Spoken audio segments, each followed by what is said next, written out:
Section 1. The Great Car Conundrum. Are we really done with petrol? Let's be brutally honest for a moment. Just when you thought the world had unanimously decided to unplug the petrol pump and plug into the wall socket, a strange noise has started to bubble up. It's not the silent hum of an electric motor, but the faint, familiar rumble of an internal combustion engine refusing to go quietly into the night. We've been told, with the certainty of a weatherman predicting rain in Manchester, that the future is electric. Yet here we are in late 2025, and the conversation is suddenly getting more complicated. The grand sweeping promises of an all-electric utopia are running headfirst into the messy, inconvenient reality of human nature and cold, hard economics. The narrative was simple. Petrol cars were the villains, coughing out fumes and single-handedly boiling the planet. Car manufacturers, spurred on by politicians with ambitious spreadsheets, fell over themselves to declare their undying allegiance to the battery. They pledged billions, retooled factories, designed cars that looked more like computer mice than actual vehicles. But now, sales targets are being quietly revised. Deadlines are being gently pushed back. A whisper is growing into a murmur. Are we absolutely 100% sure we're ready to say goodbye to gasoline? It's a question that's less about turning back the clock and more about whether we tried to set it too far forward, too fast. This isn't just some Luddite fantasy, a desperate hope from those of us who believe a car should have a soul that growls, not a soul that hums. Real-world data is starting to paint a picture that's far less black and white than the eco-warriors would have you believe. People are buying electric cars, yes, but not with the rabid enthusiasm the forecasters predicted. At the same time, demand for good old-fashioned hybrids and even some efficient petrol models. It seems that while the idea of saving the planet is lovely, the reality of charging times range anxiety, the sheer cost of entry. So, are gas cars making a comeback? The question itself is a bit of a misnomer. They never truly left. They've been patiently waiting in the wings, watching this electric drama unfold, perhaps knowing that their role in the story was far from over. Instead, it's about a potential rebalancing, a correction in a market that may have gotten a little ahead of itself. It's a story about technology, infrastructure, money, and what people actually want to drive, not just what they're told they should want. The next 10 minutes of your reading time will be a forecast, a look at what's really happening on our roads. Section 2. A whiff of nostalgia. When petrol was king. For more than a century, the world ran on petrol. It was the lifeblood of our freedom, the fuel for our ambitions. The story didn't start that way, of course. But then, the internal combustion engine arrived, and it won. It wasn't just a victory, it was a knockout. It was loud, it was messy, it was magnificently, brilliantly simple. You poured in some liquid, it exploded, and you were propelled forward with a glorious sense of power and possibility. The smell of petrol was the smell of adventure. This wasn't just a technical dominance, it was a cultural one. The petrol car shaped our cities, our suburbs, and our very way of life. We built a world around it. Gas stations sprouted on every corner like metallic mushrooms, a comforting beacon promising that your journey didn't have to end. Mechanics, covered in a noble sheen of oil and grease, became the high priests of this mechanical religion, capable of resurrecting a dead engine with a few well-aimed clouts of a wrench. The car wasn't just a tool, it became an extension of our personality, a statement of who we were, from the humble family saloon to the fire-breathing supercar. The infrastructure that grew around the petrol car was its greatest strength. It was a masterpiece of global logistics. You could drive from the northern tip of Scotland to the southern coast of Sicily, and you would never be more than a few miles from a place to refuel. This vast, interconnected network gave us a sense of boundless freedom. You could set off on a whim, with no more planning than a vague sense of direction. The engine's roar was a soundtrack to independence, a mechanical heartbeat that powered the 20th century. It was a system that worked, and it worked spectacularly well. Its reign seemed unassailable, The engines got more powerful, more efficient, and yes, even a bit cleaner over the years. But the fundamental principle remained the same: explosions in a box. This was a technology we understood, a devil we knew. It was reliable, affordable, and endlessly versatile. It could power a tiny city runabout or a colossal truck capable of hauling a house. For generations, the petrol engine wasn't just the best option. It was, for all intents and purposes, the only option. And we loved it for that. Section 3. The Silent Revolution. Enter the electric upstart. Then, seemingly overnight, a new contender entered the ring. Well, not new, exactly. Electric cars had been around since the beginning, mostly seen as glorified golf carts, quirky toys for people who wore sandals with socks. But this time, it was different. Armed with lithium-ion batteries powered by computer technology, the electric car was reborn. It was sleek, it was silent, it carried a halo of environmental righteousness, not with a bang, but a quiet, unnerving hum. It promised a future free from tailpipes, oil changes, noisy engines. The technology behind it is, in principle, beautifully simple. Instead of a tank of flammable liquid and a complex engine with pistons, valves, spark plugs, you have a giant battery, basically a huge phone battery. The power delivery is instant. You press the pedal, the car lunges forward with neck-snapping urgency, making a mundane hatchback feel like a supercar off the lights. This was a full-scale assault on the old way of doing things. Governments, terrified of climate headlines and choking cities, threw their weight behind the movement. They offered tax credits, subsidies. They drew up draconian timelines to ban new petrol and diesel sales. Every major manufacturer, Germans, Koreans, frantically designed electric models to avoid being left behind. The message: adapt or die. A whole new ecosystem began to emerge. Charging stations in supermarket car parks, motorway services on lampposts, apps to find chargers, to pay for electricity, to plan journeys around long waits. The home charger became the must-have accessory, a status symbol. I am part of the solution. The vocabulary of driving was rewritten. Kilometers per litre became kilowatt-hours per 100 kilometers. Filling up became topping up. The silent revolution was underway. Section 4, the petrolhead's last stand, why we still love internal combustion. Despite the electric onslaught, a significant portion of the driving public has refused to bow down. And it's not just a band of grumpy traditionalists clinging to the past. There are solid logical reasons why the petrol car still holds a powerful appeal.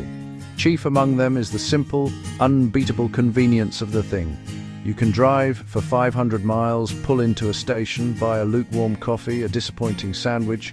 Your tank is full, and you're ready for another 500 miles. Then there's the matter of utility. If you need to tow a horsebox, a caravan, a large boat, a big torquey diesel or petrol engine is your best friend. While electric cars can technically tow, doing so drains their batteries at an alarming rate, turning a manageable range into a laughable one. For farmers, builders, anyone living in the proper countryside, a petrol or diesel vehicle isn't a choice, it's a necessity. The infrastructure is there, the performance is predictable, and the technology is proven. It's a tool that does its job without fuss, day in and day out. Let's not forget the emotional connection, the part the spec sheet evangelists always ignore. The burble of a V8, the howl of a straight 6, the frantic buzz of a small Italian 4-cylinder. These are sounds that stir the soul. An engine is a living, breathing mechanical heart. It vibrates, it growls, it communicates with you. Driving a great petrol car is a visceral, multi-sensory experience. An electric car, by comparison, feels sterile and disconnected, like operating a very fast appliance. For many, that emotional void is a deal breaker. Finally, there's the cost. Yes, electricity can be cheaper than petrol, but the initial purchase price of an electric car is still significantly higher than its petrol-powered equivalent. For millions of people, a reliable, affordable used petrol car is the only viable option for personal transport. The second-hand market is vast and mature. You can find parts anywhere. Any village mechanic can fix one. This accessibility and affordability is a massive, often overlooked advantage. The petrol car remains the great democratizer of mobility, and that's a legacy that won't be erased easily. Of course, the electric cars fan club isn't just made up of kale smoothie enthusiasts from Islington. Well, the appeal is genuine and in many ways compelling. The most immediate benefit is the refinement. Driving an electric car is like gliding along in a silent bubble. There's no engine vibration, there's no exhaust note, just the whisper of the wind and the faint hum of the tires on the road. For the daily commute through choked city traffic, this serene experience is a revelation. It turns a stressful, noisy chore into something almost meditative. It's a calmer, more civilized way to travel. Then there's the performance, which is genuinely addictive. The instantaneous torque from an electric motor provides acceleration that is frankly hilarious. There's no waiting for turbos to spool up, there's no waiting for gears to change. You just press the pedal and the car rockets forward. Even the most ordinary-looking electric family car can often out-accelerate a serious sports car from a standstill. The running costs are another huge tick in the electric column. Charging up at home overnight, especially if you have a special low-cost electricity tariff, can be astonishingly cheap compared to filling a tank with ruinously taxed petrol. Maintenance is also simpler and in theory cheaper. There's no oil to change. There are no spark plugs. There are no exhaust systems to rust out. There are far fewer moving parts to wear out and fail. For a high-mileage driver, these savings can add up to a significant amount over the lifetime of the vehicle, helping to offset the higher initial purchase price. And finally, there is the undeniable environmental argument. An electric car produces zero tailpipe emissions. This is a massive deal for air quality. For all its silent, clean, quick-off-the-line appeal, the road to our electric future is littered with some rather large and inconvenient potholes. The biggest and most obvious one is charging. For those of us who live in houses with driveways, it's a doddle. You come home, you plug in, you wake up to a full tank. Flats, terraced houses with no off-street parking, rented accommodation. Trailing a cable across a public pavement is a health and safety nightmare waiting to happen. For these people, owning an EV means a life of hunting for and queuing at public chargers. And the public charging network, to put it mildly, is a shambles. Different companies, different apps, different payment systems, different connector types. You turn up at a charger only to find it's broken, occupied, requires a subscription to a service you've never heard of. A 10-minute splash and dash for petrol becomes a 45-minute ordeal, assuming you can even find a working fast charger. This isn't just an inconvenience, it's a fundamental barrier that makes long-distance travel a stressful, anxiety-inducing exercise in logistical planning. This is the infamous range anxiety, and it is very, very real. Then we have the batteries themselves. They are stupendously expensive, making up a huge proportion of the car's total cost. This is why EVs are pricey, and why minor battery damage can write a car off. And where do the materials for these batteries come from? They are mined from the earth, often in environmentally dubious conditions in far-flung corners of the world, using vast amounts of energy and water. The carbon footprint of producing a new electric car is significantly higher than that of producing a new petrol car. While this carbon debt is paid off over the car's lifetime through zero-emission driving, the upfront environmental cost is substantial, and the electricity itself has to come from somewhere. If your EV is powered by a grid that relies heavily on coal or gas-fired power stations, you're not saving the planet, you're just moving the pollution from the tailpipe to a smokestack somewhere else. Still, the local air quality benefit is clear, and for many, driving without feeling like you're poisoning the person on the pavement is a powerful motivator. Quiet, clean, and complicated sums it up. So, given the stubborn advantages of petrol and the glaring problems with electric, what does the future actually hold for the internal combustion engine?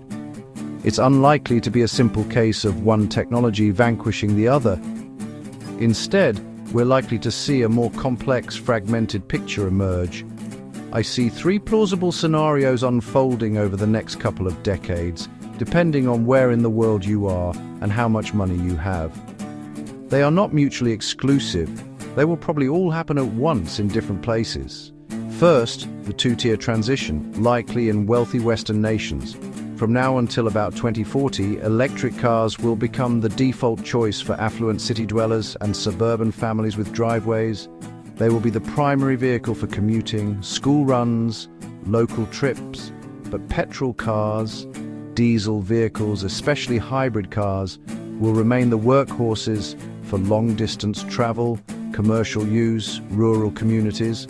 The used petrol car market will thrive, providing affordable transport for those who can't afford a new EV, creating a clear divide between the electric haves and the combustion have-nots. The second scenario is the hybrid holding pattern, dominant in markets across much of Asia, South America, parts of Europe. Charging infrastructure is slow to build, and governments are more pragmatic. From 2030 to 2050, hybrids dominate, offering EV-like city running with petrol range and convenience. Significant emissions cuts without grid overhauls. The third, niche revival and synthetic dawn, starting around 2035. As new petrol car numbers dwindle in some regions, the existing fleet becomes special. Classic and performance petrol cars will be cherished by enthusiasts, their value soaring. At the same time, synthetic fuels could give the ICE a new lease on life. They are chemically identical to petrol, created in a lab using renewable electricity and captured carbon dioxide. They are carbon neutral, can be used in any existing petrol car, instantly greening the fleet. It's a long shot, but a powerful one. Looking at the immediate future, the next 10 years will be a period of messy, confusing, fascinating competition. The battle for the hearts, minds, wallets of ordinary drivers will be fought right now on dealership forecourts and online configurators. Car manufacturers who have bet the farm on an all-electric future are now in a precarious position. If consumer appetite falters, they're left with billions invested and cars people don't want at the prices they need. We are already seeing a strategic wobble. Several major manufacturers are slowing transition plans, hedging bets in hybrid and advanced petrol technology. They are realizing that telling people what they should drive is different from selling them what they want to drive.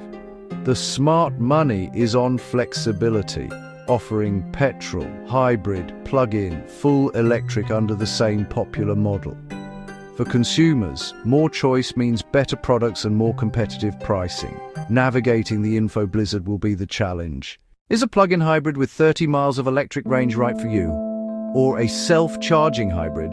Or should you just stick with a new, highly efficient, small-turbo petrol engine that's cheaper to buy and requires no change in your lifestyle? These are the questions that will dominate family dinner table discussions for years to come. The role of governments will be crucial and potentially chaotic. Will they stick to hard deadlines for banning petrol cars, even if it's economically damaging and unpopular, or bow to reality and push dates back, embracing hybrids? The political winds can change quickly. A new government could upend a country's automotive strategy overnight. This uncertainty makes long-term planning difficult for manufacturers and consumers, ensuring the petrol versus electric debate remains a hot-button issue. Expect noise, nuance, and no simple answers. Which brings us to the real answer. So, to answer the grand question, are gas cars making a comeback? No, not in the way you might think.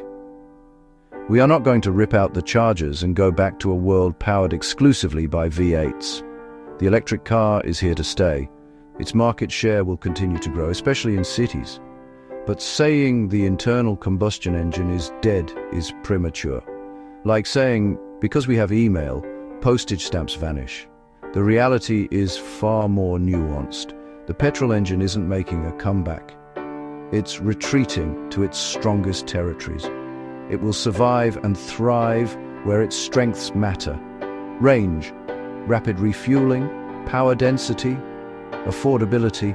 The future won't be a monoculture of electric pods. It'll be a diverse, mixed fleet. Electric for cities, hybrids for suburbs, efficient petrol and diesel for long haul and heavy duty.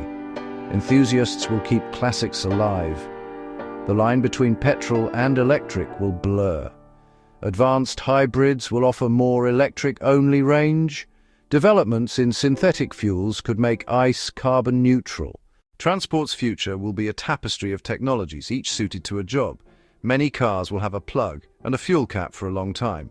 It's not a simple drag race, it's a complex rally stage with changing surfaces. The winner will be the most adaptable, not the fastest in a straight line. Change is inevitable, but the past sticks around. The roar of an engine won't be silenced overnight. What will power your journey tomorrow? Please like, subscribe, share and comment for Rachel Family Channel. Don't forget to subscribe and like and share. Comment just Rachel Family Channel.